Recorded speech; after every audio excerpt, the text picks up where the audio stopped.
چیونٹی تھی، اس کو شوق ہوا کہ میں بیت اللہ کی زیارت کروں۔ اللہ ہم سب کو وہاں کی بار بار مقبول حاضری نصیب فرمائے۔ تو چیونٹیوں کو شوق ہوا کہ میں بیت اللہ کی زیارت کروں، لیکن وہ بیت اللہ سے کافی فاصلے پر بیٹھی ہے۔ اب چیونٹی ہے، چیونٹی شوق ہے کہ میں بیت اللہ کا دیدار کروں، میں بیت اللہ کی زیارت کروں، لیکن بیٹھی کافی دور ہے، تو بیت اللہ کا دیدار کیسے کرے، بیت اللہ تک کیسے پہنچے؟ تو اللہ تبارک و تعالی نے ایک کبوتر بھیجا، اللہ نے کبوتر بھیجا، وہ چیونٹی کبوتر کے پنجے پر بیٹھی۔ کبوتر جب اڑ کر بیت اللہ گیا تو چیونٹی بھی اس کبوتر کے ساتھ بیت اللہ تک پہنچ گئی۔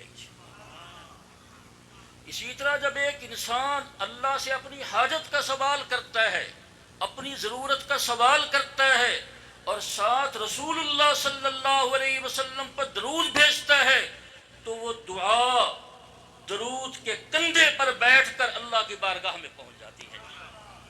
جس طرح وہ چیونٹی کبوتر کے پنجے پر بیٹھ کر بیت اللہ تک پہنچی، اسی طرح دعا درود کے کندھے پر بیٹھ کر اللہ کی بارگاہ میں پہنچ جاتی ہے، قبول ہو جاتی ہے۔ حضرت ابی بن کعب رضی اللہ تعالی عنہ، یہ صحابہ کرام میں سب سے بڑے قاری ہیں۔ ان کو بڑا قاری نہ میں نے کہا نہ آپ نے کہا، بلکہ ان کو بڑا قاری سرکار دو عالم محمد صلی اللہ علیہ وسلم نے کہا۔ ایک دن انہوں نے رسول اللہ صلی اللہ علیہ وسلم کی خدمت میں عرض کیا، یا رسول اللہ انی اکثر الصلاۃ علیک فکم اجعل لک من صلاتی۔ انہوں نے دعا کے لیے ایک وقت متعین کیا ہوا تھا، تو انہوں نے رسول اللہ صلی اللہ علیہ وسلم سے پوچھا، آپ کی خدمت میں عرض کیا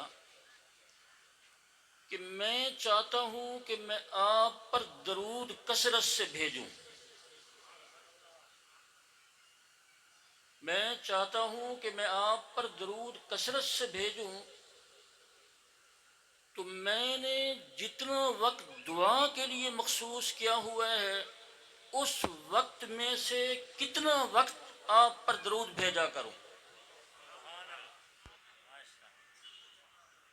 تو رسول اللہ صلی اللہ علیہ وسلم نے فرمایا، ما شئت، جتنا وقت تمہارا دل چاہے،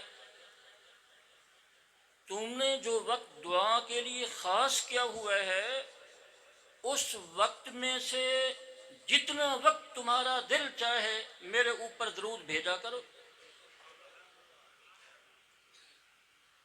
یہ کہتے ہیں کہ میں نے عرض کی کہ الربع، کہ میں نے جتنا وقت دعا کے لیے خاص کیا ہوا ہے، اس کا چوتھا حصہ میں درود کے لیے خاص کر لوں۔ مثلا دعا کے لیے 1 گھنٹہ خاص کیا ہوا ہے، تو گھنٹے کا چوتھا حصہ کتنے منٹ بنتے ہیں جی؟ 15 منٹ۔ تو انہوں نے عرض کی کہ میں نے جو وقت دعا کے لیے خاص کیا ہوا ہے، اس وقت کا چوتھا حصہ درود کے لیے خاص کر لوں۔ تو رسول اللہ صلی اللہ علیہ وسلم نے فرمایا، ما شئت فإن زدت فهو خیر لک، فرمایا جتنا وقت تمہارا دل چاہے، تم اگر چوتھے حصے پر کچھ اضافہ کر لو تو یہ تمہارے حق میں بہتر ہوگا۔ یہ کہتے ہیں کہ میں نے عرض کی کہ النصف، کہ میں نے جو وقت دعا کے کے لیے خاص کیا ہوا ہے اس کا آدھا حصہ، آدھا وقت میں درود کے لیے خاص کر لوں، مثلا گھنٹے میں سے 30 منٹ، تو 30 منٹ میں درود کے لیے خاص کر لوں، تو رسول اللہ صلی اللہ علیہ وسلم نے فرمایا ما شئت فإن زدت فهو خیر لک، جتنا وقت تمہارا دل چاہے، لیکن اگر تم آدھے وقت پر اضافہ کر لو تو یہ تمہارے حق میں بہتر ہوگا۔ انہوں نے عرض کی فالثلثین، کہ جو وقت میں نے دعا کے لیے خاص کیا ہوا ہے اس کی 2/3، مثلا گھنٹے میں 40 منٹ، 2/3 گھنٹے میں سے 40 منٹ، وہ بات سمجھ آ رہی ہے میری؟ جتنا وقت میں نے خاص کیا ہوا ہے دعا کے لیے اس وقت کی 2/3 میں درود کے لیے خاص کر لوں، مثلا گھنٹے میں سے 40 منٹ، تو رسول اللہ صلی اللہ علیہ وسلم نے فرمایا ما شئت خیر لک، جتنا وقت تمہارا دل چاہے، لیکن اگر اس پر بھی تم اضافہ کر دو تمہارے حق میں بہتر ہوگا۔ تو انہوں نے کہا کہ یا رسول اللہ صلی اللہ علیہ وسلم اجعل لک صلاتی کلہا، پھر میں ایسا کرتا ہوں کہ میں نے جتنا وقت دعا کے لیے خاص کیا ہوا ہے میں وہ سارا وقت درود کے لیے خاص کر دیتا ہوں۔ جتنا وقت میں نے دعا کے لیے خاص کیا ہوا ہے میں سارا وقت درود کے لیے خاص کر دیتا ہوں۔ تو اس پر رسول اللہ صلی اللہ علیہ وسلم نے فرمایا اذن تکفی ہمک ویکفر لک ذنبک، فرمایا اگر تم ایسا کر لو کہ تم نے جتنا وقت دعا کے لیے خاص کیا ہوا ہے وہ سارا وقت درود کے لیے خاص کر دو تو تمہارے دنیا اور آخرت کے تمام مقاصد پورے ہو جائیں گے جی، اور تمہارے گناہ بھی معاف کر دیے جائیں گے جی۔ تو اس لیے رسول اللہ صلی اللہ علیہ وسلم پر کثرت سے درود بھیجا کرو، کیونکہ حضور صلی اللہ علیہ وسلم ابی ابن کعب کو فرما رہے ہیں کہ تم نے جتنا وقت دعا کے لیے خاص کیا ہوا ہے اگر تم سارا وقت میرے اوپر درود کے لیے خاص کر دو تمہارے دنیا اور آخرت کے تمام مقاصد پورے ہو جائیں گے۔ تو درود پڑھنا چاہیے نہیں پڑھنا چاہیے؟ صرف ایک مرتبہ نا جی۔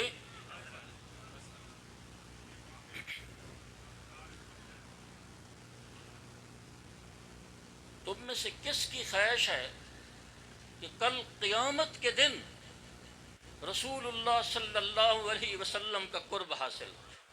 جن کی خواہش ہے ذرا ہاتھ کھڑا کریں۔ ماشاءاللہ، ہر ایک کی خواہش ہے کہ کل قیامت کے دن رسول اللہ صلی اللہ علیہ وسلم کا قرب حاصل ہو، میں کل قیامت کے دن رسول اللہ صلی اللہ علیہ وسلم کے قریب رہوں۔ میرے بھائی کوئی کام ہے تو ادھر جائیں، او بھائی یہ کام یہاں نہ کرو۔ میری ایک بات سنو پہلے، علماء نے لکھا ہے من نال نال بالحرمتی ومن حرم حرم بترک الحرمتی، فرمایا جس نے بھی کچھ پایا، جس کو بھی کچھ ملا ہے احترام کی وجہ سے ملا ہے، جس کو کچھ ملا احترام کی وجہ سے ملا ہے، اور جو محروم ہوا احترام کو چھوڑنے کی وجہ سے محروم ہوا ہے۔ یہ مجلس کا ادب نہیں ہے، ہم حضور صلی اللہ علیہ وسلم کی حدیث بیان کر رہے ہیں، تم ادھر دیکھو، موبائل کے ساتھ کھیلو، اس سے بات کرو، یہی ادب ہے؟ ہمیں چاہیے اس مجلس کا ادب کریں، توجہ سے بات سنیں، موبائل سے چھٹی لے لیں، دوسرے کے ساتھ بات کرنے سے چھٹی لے لیں، توجہ کریں، اللہ نوازیں گے جی ایسے۔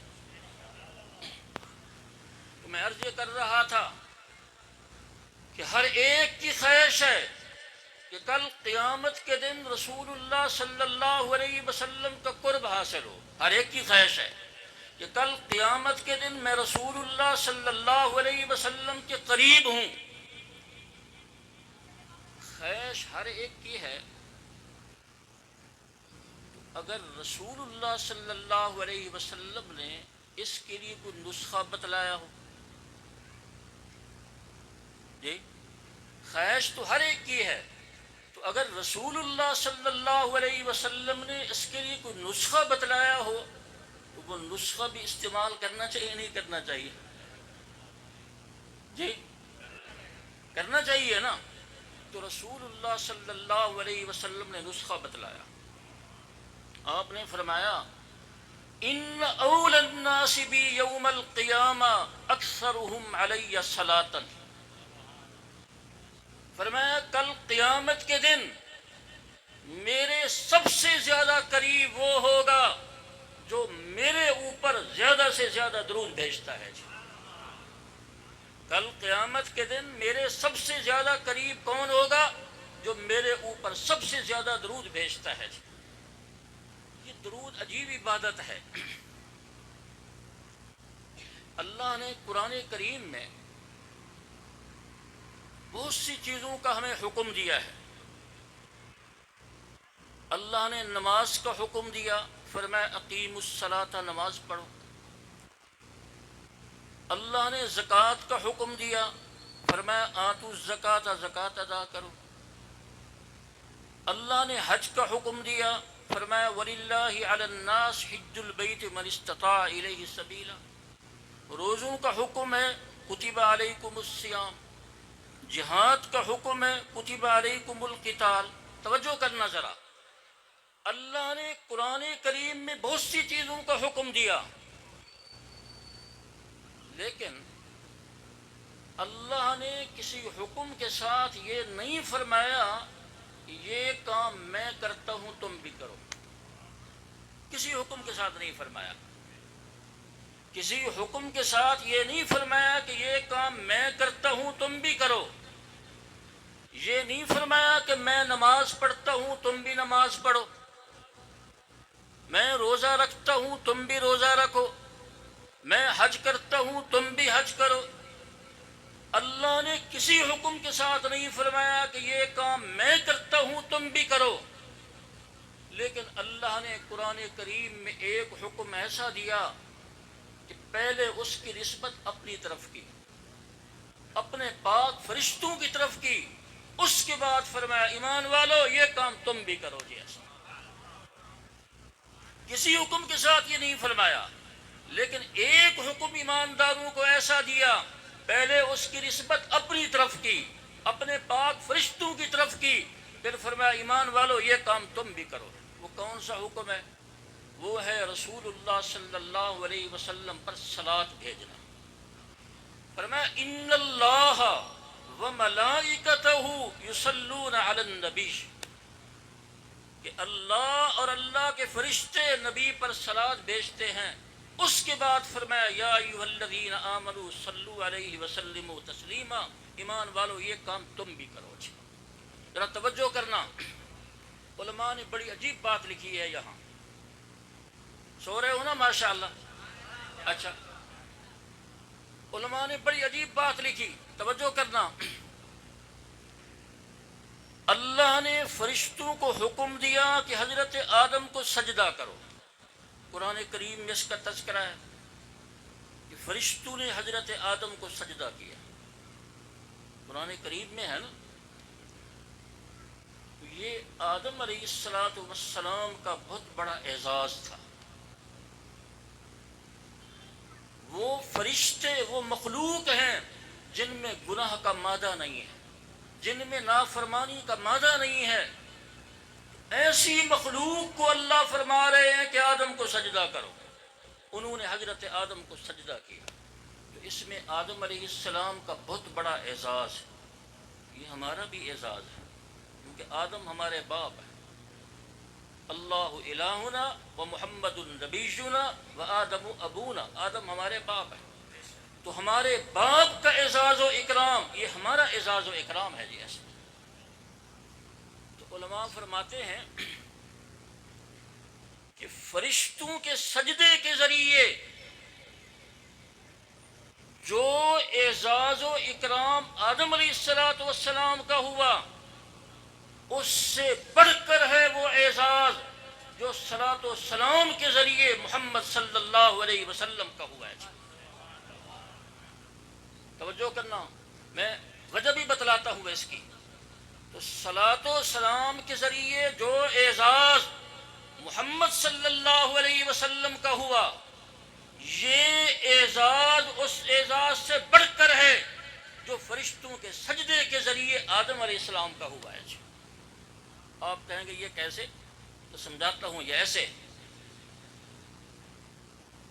فرشتوں نے حضرت آدم کو سجدہ کیا، لیکن اس عمل میں اللہ شریک ہے؟ اس کام میں اللہ شریک ہے؟ اور ادھر صلاۃ و سلام والے عمل میں اللہ شریک ہے یا نہیں ہے؟ جی، فرشتوں نے حضرت آدم کو سجدہ کیا، اس میں اللہ شریک نہیں ہے۔ صلاۃ و سلام والے عمل میں اللہ بھی شریک ہے۔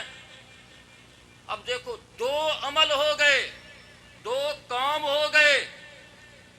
ایک کام وہ ہے جس میں اللہ بھی خود شریک ہیں، دوسرا کام وہ ہے جس میں اللہ شریک نہیں۔ تم خود فیصلہ کرو، ان دو کاموں میں سے افضل کون سا ہوگا؟ نہیں سمجھ رہی بات؟ بھائی دو کام ہیں، ایک ہے صلاۃ و سلام، ایک ہے فرشتوں کا سجدہ کرنا۔ تو صلاۃ و سلام والے عمل میں اللہ شریک ہے یا نہیں ہے؟ اور ادھر سجدے والے عمل میں اللہ شریک ہے۔ ظاہر ہے کہ جس عمل میں اللہ شریک ہو گئے وہ افضل ہوگا اس سے جس میں اللہ شریک نہیں ہے۔ اس لیے جو اعزاز صلاۃ و سلام کے ذریعے رسول اللہ صلی اللہ علیہ وسلم کا ہوا، یہ اعزاز اس اعزاز سے بڑھ کر ہے جو فرشتوں کے سجدے کے ذریعے آدم علیہ السلام کا ہوا۔ سمجھ آ رہی میری بات؟ جب یہ آیات نازل ہوئی تو حضرت کعب بن عجرہ سے روایت ہے رضی اللہ تعالی عنہ کہ صحابہ کرام نے رسول اللہ صلی اللہ علیہ وسلم سے سوال کیا کہ اللہ نے ہمیں دو چیزوں کا حکم دیا۔ کتنی چیزوں کا؟ نمبر ایک صلاۃ، نمبر دو سلام۔ یا ایھا الذین آمنوا صلوا علیہ وسلموا تسلیما۔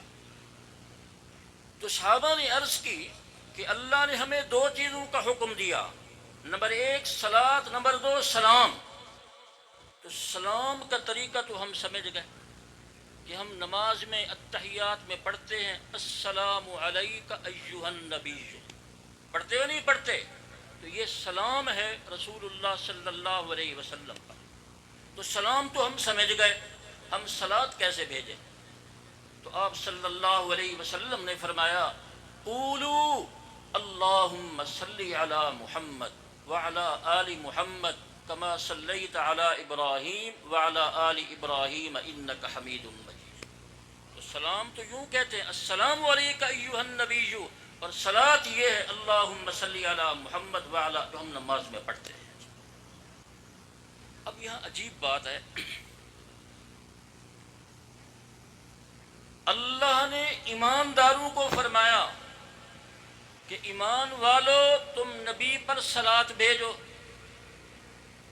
اللہ نے ایمانداروں کو حکم دیا نا کہ ایمان والو تم نبی پر صلاۃ بھیجو، اور ہم نے صلاۃ کیسے بھیجی؟ اللہم صلی علی محمد۔ ذرا غور کریں، اللہ ایمانداروں کو فرما رہے ہیں اے ایمان والو تم میرے محبوب پر صلاۃ بھیجو، اور ایماندار کہتے ہیں اے اللہ تو صلاۃ بھیج۔ اللہم صلی علی محمد کا کیا معنی؟ اے اللہ تو محمد پر صلاۃ بھیج۔ اب چاہیے تو یہ تھا ہم یوں کہتے اللہم نصلی علی محمد، کہ اے اللہ ہم محمد پر صلاۃ بھیجتے ہیں، یا اللہم اصلی علی محمد، اے اللہ میں محمد پر صلاۃ بھیجتا ہوں۔ لیکن ہم نے کیا کہا؟ اے اللہ تو صلاۃ بھیج محمد پر۔ تو عجیب بات ہے یا نہیں؟ اللہ ہمیں فرمائے اے ایمان والو تم محمد پر صلوات بھیجو، اور ہم اللہ سے کہیں اے اللہ تو محمد پر صلوات بھیج۔ تو علماء نے بڑی عجیب بات لکھی، فرماتے ہیں ٹھیک ہے، اللہ نے ایمانداروں کو حکم دیا، اللہ نے ہمیں حکم دیا کہ تم محمد پر صلوات بھیجو، لیکن ہم نے اللہ سے اس لیے درخواست کی کہ اے اللہ تیرا محبوب پاک ہے، ہم گناہوں میں لت پت، ہم گناہوں میں ڈوبے ہوئے، تیرا محبوب پاک اور تو بھی پاک، اس لیے ہم درخواست کرتے ہیں کہ پاک پاک پر صلوات بھیجے دیا۔ اللہم صلی علی محمد، اے اللہ تو محمد پر صلوات بھیج۔ درود پڑھا کرو گے نا، زیادہ سے زیادہ پڑھو گے، خصوصاً جب اللہ سے مانگنا ہو، اللہ سے اپنی کسی حاجت کا سوال کرنا ہو، دعا کرنی ہو، تو اس وقت اللہ کی تعریف کے بعد، اللہ کی حمد کے بعد رسول اللہ صلی اللہ علیہ وسلم پر اہتمام کے ساتھ درود بھیجا کرو جی۔ مشکاہ شریف کی روایت ہے، عمر بن خطاب رضی اللہ تعالی عنہ فرماتے ہیں الدعاء موقوف بین السماء والارض لا يصعد منها شيء حتى تصلی علی نبیک۔ فرمایا دعا آسمان زمین کے درمیان میں رہتی ہے، دعا آسمان زمین کے درمیان میں رہتی ہے، اس کا کوئی حصہ بھی اللہ کی بارگاہ میں نہیں پہنچتا جب تک کہ محمد صلی اللہ علیہ وسلم پر درود نہ بھیجا جائے۔ جب محمد صلی اللہ علیہ وسلم پر تم درود بھیج دو تو اس کے بعد وہ دعا اللہ کی بارگاہ میں پہنچتی ہے، قبول ہو جاتی ہے۔ تو علماء نے یہاں لکھا نا کہ ایک چیونٹی تھی، اس کو شوق ہوا کہ میں بیت اللہ کی زیارت کروں، اللہ ہم سب کو وہاں کی بار بار مقبول حاضری نصیب فرمائے۔ تو چیونٹی کو شوق ہوا کہ میں بیت اللہ کی زیارت کروں، لیکن وہ بیت اللہ سے کافی فاصلے پر بیٹھی ہے۔ اب چیونٹی ہے، چیونٹی شوق ہے کہ میں بیت اللہ کا دیدار کروں، میں بیت اللہ کی زیارت کروں، لیکن بیٹھی کافی دور ہے، تو بیت اللہ کا دیدار کیسے کرے، بیت اللہ تک کیسے پہنچے؟ تو اللہ تبارک و تعالیٰ نے ایک کبوتر بھیجا، اللہ نے کبوتر بھیجا، وہ چیونٹی کبوتر کے پنجے پر بیٹھی، کبوتر جب اڑ کر بیت اللہ گیا تو چیونٹی بھی اس کبوتر کے ساتھ بیت اللہ تک پہنچ گئی۔ اسی طرح جب ایک انسان اللہ سے اپنی حاجت کا سوال کرتا ہے، اپنی ضرورت کا سوال کرتا ہے، اور ساتھ رسول اللہ صلی اللہ علیہ وسلم پر درود بھیجتا ہے، تو وہ دعا درود کے کندھے پر بیٹھ کر اللہ کی بارگاہ میں پہنچ جاتی ہے۔ جس طرح وہ چیونٹی کبوتر کے پنجے پر بیٹھ کر بیت اللہ تک پہنچی، اسی طرح دعا درود کے کندھے پر بیٹھ کر اللہ کی بارگاہ میں پہنچ جاتی ہے، قبول ہو جاتی ہے۔ تو کثرت سے رسول اللہ صلی اللہ علیہ وسلم پر درود بھیجنا چاہیے جی۔ قرآن کریم کے متعلق سیرت کا معاملہ، ایک تو ہے حضور علیہ السلام کی صورت، ایک ہے سیرت۔ ایک بات ذہن میں بٹھائیں کہ رسول اللہ صلی اللہ علیہ وسلم کے کمالات، آپ کے فضائل، آپ کی خوبیوں کا تذکرہ کرنا، آپ کی تعریف کرنا، یہ اللہ کی رضا اور خوشنودی کا سبب ہے، اور یہ عبادت ہے۔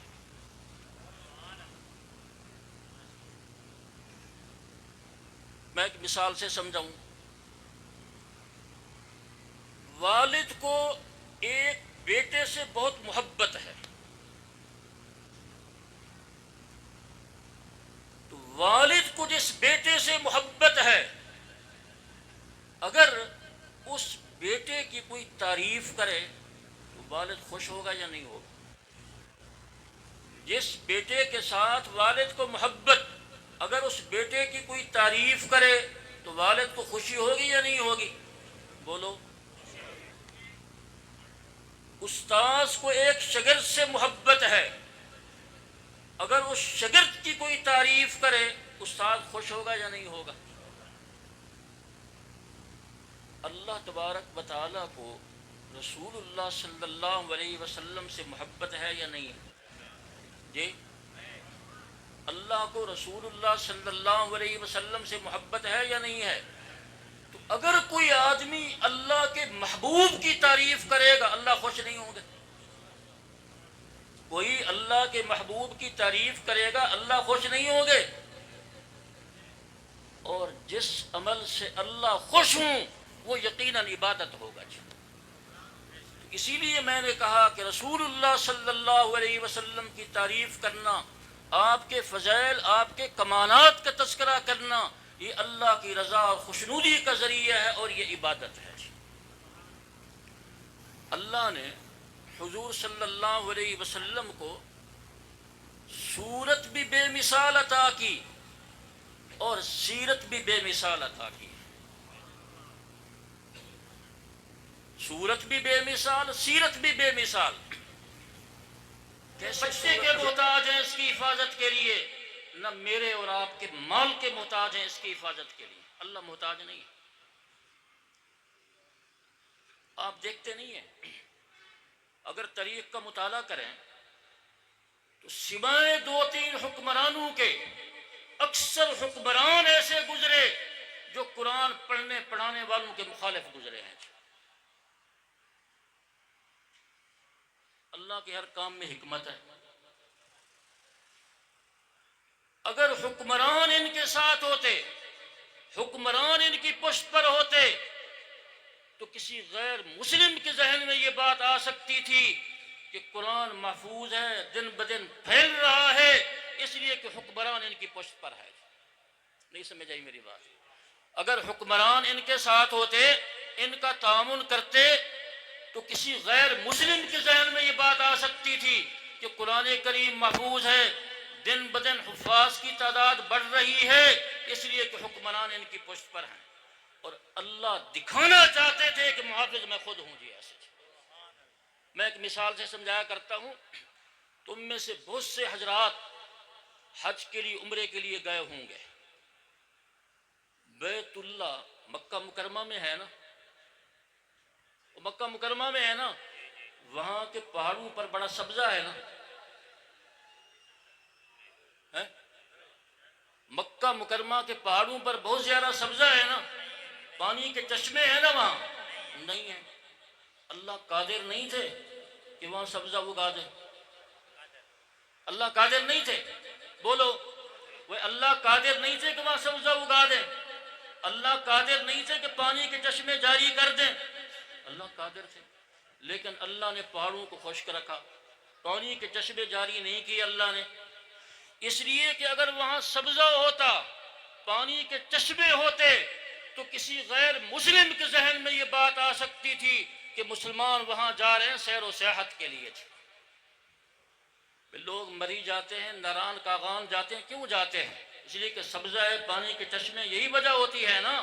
تو اگر وہاں بھی سبزہ ہوتا، پہاڑوں پر پانی کے چشمے ہوتے، تو کسی غیر مسلم کے ذہن میں یہ بات آ سکتی تھی کہ مسلمان وہاں جا رہے ہیں سیر و سیاحت کے لیے، اور اللہ دکھانا چاہتے تھے کہ مسلمان تو خالص میری رضا کے لیے آ رہے ہیں۔